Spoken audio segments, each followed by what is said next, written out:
Hello, আসসালামু আলাইকুম। আশা করি সবাই ভালো আছেন। আমি খুব ভালো আছি। আপনারা সবাই কি রকম জানেন? তো আজকে মাছ ধরেছে, মাগুর মাছের হেলদি একটা ঝোল। তার জন্য মাছগুলো ভেজে নিয়েছি। তারপর একে একে ঝিঙে, আলু, বেগুন, গাজর সব কিছু একে একে ভেজে নিচ্ছি। তো সব কিছু করে নিই। আর তোমরা ভিডিওটা শেষ পর্যন্ত দেখতে থাকো। আশা করি যে ভালো লাগবে। ভিডিওটি ভালো লাগলে অবশ্যই লাইক, কমেন্ট, শেয়ার করে দিও। আর যারা আমার চ্যানেল নতুন হলে তারা আমার চ্যানেলটি সাবস্ক্রাইব করে দিও।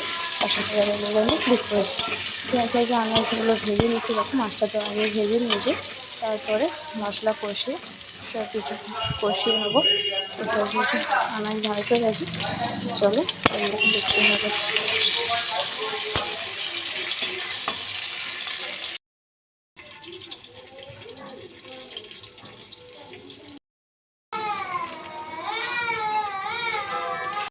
তো মাছগুলো ভেজে নিয়ে কড়াইয়ে ফোড়ন দিয়ে দিয়েছি। ফোড়নটা একটু নাড়াচাড়া করে তারপর পেঁয়াজটা দিয়ে দিচ্ছি। দিয়ে পেঁয়াজটা একটু ভেজে নেবো। তো তারপরে মশলাগুলোকে দিয়ে দেবো।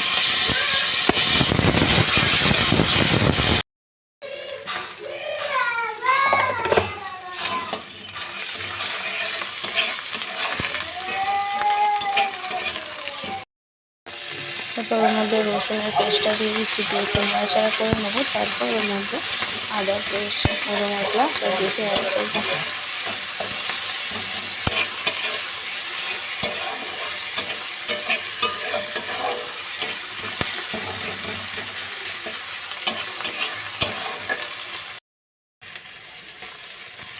তো ওর মধ্যে আদা বাটা অ্যাড করছি। তারপরে আদা বাটা আরও সব কিছু আদা বাটা কষিয়ে নেবো।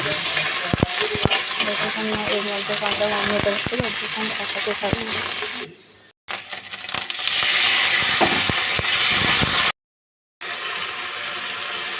তারপর এর মধ্যে একে একে হলুদ গুঁড়ো, লঙ্কা গুঁড়ো, জিরে গুঁড়ো সব কিছু দিয়ে দিচ্ছি। দিয়ে ভালোভাবে মশলাটা কষিয়ে নেবো যতক্ষণ না মশলা থেকে তেল ছেড়ে আসছে।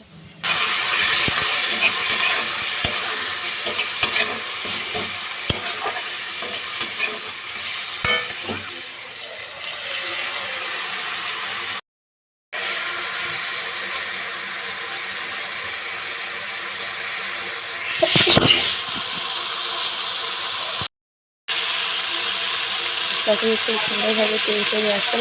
স্মেলটাও খুব সুন্দর বেরিয়েছে। এরপর এর মধ্যে টমেটো কুচিটা অ্যাড করছি। যেহেতু আগে লবণ দিইনি সেই জন্য টমেটোর সাথে সামান্য পরিমাণ লবণও দিয়েছি। তবে লবণটাও ভালোভাবে কষানো হয়ে যায়, খুব সহজেই নরম হয়ে যায়। তো ভালোভাবে টমেটোটা নাড়াচাড়া করে নিচ্ছি। তারপর ভেজে রাখা সবজিগুলো এর মধ্যে দিয়ে একটু ভালোভাবে একটু কিছুক্ষণ ধরে কষিয়ে নেবো। তারপরে ঝোল বানাবো যেহেতু সেহেতু যতটা পরিমাণ ঝোল বানাবো পরিমাণ মতো জল অ্যাড করতে হবে। লবণের পরিমাণটা দেখে নিতে হবে কতটা প্রয়োজন সেরকম মতো দিয়ে দিতে হবে।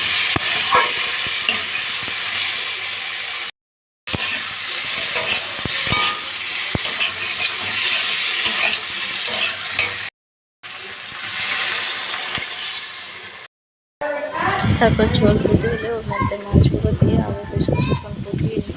আমি গরম গরম ভাতের সাথে একদম অত্যন্ত হেলদি একদম মাগুর মাছের ঝোল, ছোটো থেকে বড় সবাই খুবই উপকারী। তো চলো রেসিপিটা তো দেখলে। তো আবারও বলছি আমার ভিডিওটি দেখে যদি ভালো লাগে অবশ্যই লাইক, কমেন্ট, শেয়ার করে দিও। আর যারা আমার চ্যানেলে নতুন রয়েছে তারা আমার চ্যানেলটি সাবস্ক্রাইব করে দিও। পাশে থাকা বেল আইকনটি ক্লিক করে দিও। তো আজকের মতো এটুকুই। নেক্সট ভিডিও খুব তাড়াতাড়ি আসে। Thanks for watching. টাটা।